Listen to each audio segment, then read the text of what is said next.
I have just come in sighting with the rare fatfoot known as Shorty. Watch as it camouflages itself. Shorty. It moves its tail to distract enemy, to attract them, and then eat them. This is a very rare occurrence.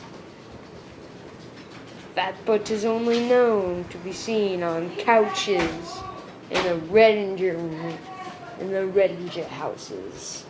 Watch as its prey comes by. Come here, Crumb.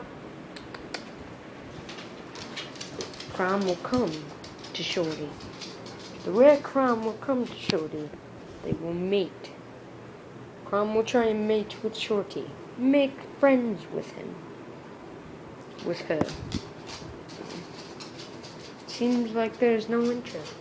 The rare Shorty, other known as Fatfoot in Japan. It's a rare occurrence with one. I have never seen one this up close before in my life.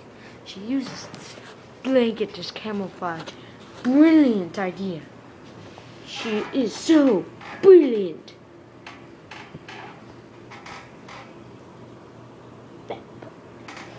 She'll sniff the camera just in case for anything. She'll not know. She might attack at any moment. But she wags her tail. And if you say her name and then she wags her tail, you should be good. Shorty? Shorty, what's up, dog? See? She's wagging her tail. That's a good sign. What are you doing to my dog?